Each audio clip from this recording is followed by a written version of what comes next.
crypto exchange is back online at this hour after a worrisome 2 hours where all withdrawals were disabled. Binance tweeting out this morning that it had suspended all customers' ability to withdraw their crypto. The exchange later said that a database system issue forced Binance to temporarily halt activity and that at no time were users' funds at risk. Now, let's look at Bitcoin share. Bitcoin, it's not even a share, it's a coin. Bitcoin is moving lower right now by about $1,449 per coin. We're at 60,950. Ethereum and Litecoin are in the red. We've got XRP moving just slightly higher by 1.25%. This whole issue with Binance, though, makes you wonder, will this kind of problem encourage crypto traders to search out and find a different way of dealing in digital? LibertyX is the nation's first and largest Bitcoin ATM operator, but its new goal? To get Bitcoin on every block with or without kiosks.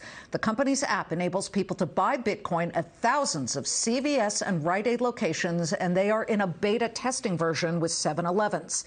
Chris Yim is LibertyX co-founder and CEO. Chris, this is kind of well beyond can crypto kiosks kill Coinbase. Accessing Bitcoin at your local CVS seems to really pump up the volume in the competitive atmosphere here, does it not?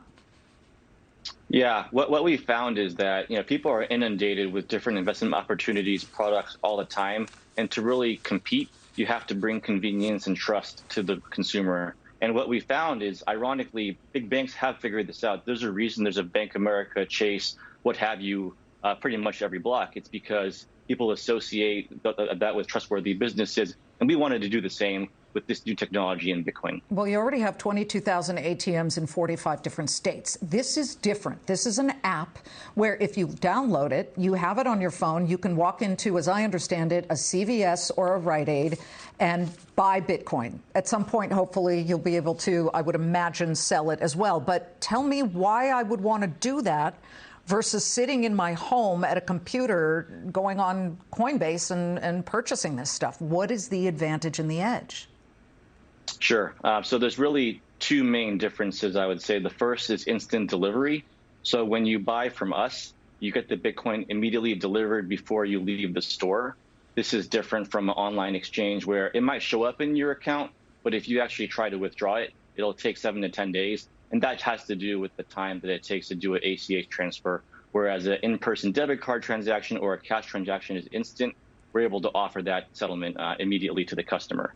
And the second, I touched on it a little bit earlier, has to do with trust. It seems like every day, there's a new hack, there's a new compromise in terms of an online database or online service. And what we found is that a lot of consumers at the end of the day still want to do business in person. And it seems a little ironic that, you would go to a physical in-person location to buy a digital good.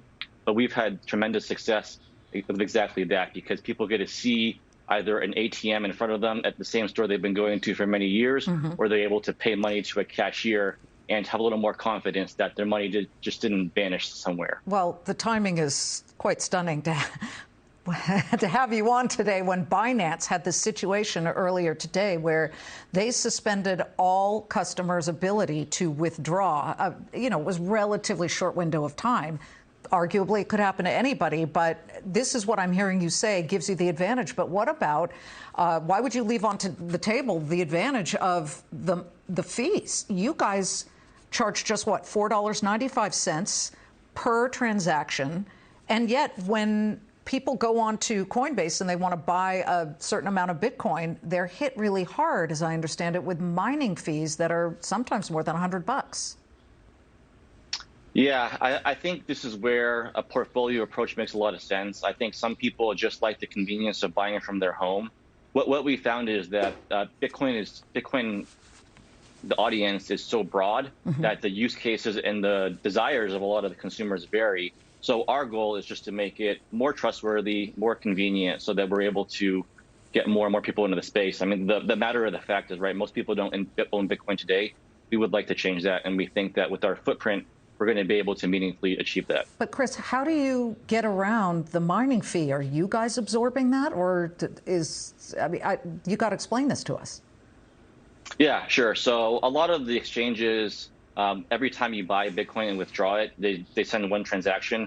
What we've done is that we've actually built some interesting technology that strings them together. So we're able to offer very low fees. And you can see when you create a transaction in our app, and essentially it's combining transactions together so that everybody gets the Bitcoin that they purchased, but we're just leveraging the technology in a way that makes it a little bit more efficient. You launched the app last June. Tell me about the adoption rate. What kind of jump have you seen as far as percentages are concerned?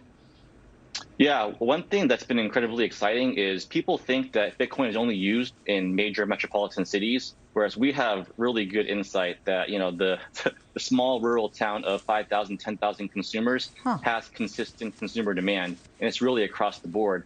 And that's why I think there's a really big missed opportunity in not having a very broad solution where we focus on software, right? We don't put down kiosks like other guys out there. And we're able to leverage and scale very quickly so that the person living in a rural area is not left behind with this new, very exciting technology. Are you worried at all that the app will cannibalize your original hard ATM business? Yeah, so they're complementary. I think at the end of the day, our ATM service accepts debit cards. So that's a different user base than one that, you know, might have cash carrying around, especially if you're buying more. We've seen a lot of people actually prefer the debit card at the ATM, so they don't spend 10, 30 minutes inserting cash, which a lot of consumers don't like. Our goal is to make it very quick, efficient, and seamless. Chris, we want to hear more, especially about those smaller towns and rural areas. I don't think they get enough attention, and they're as, I guess, on tap and sophisticated as your basic crypto people here in the big cities. So we'll be watching that. Thank you very much. Thank you.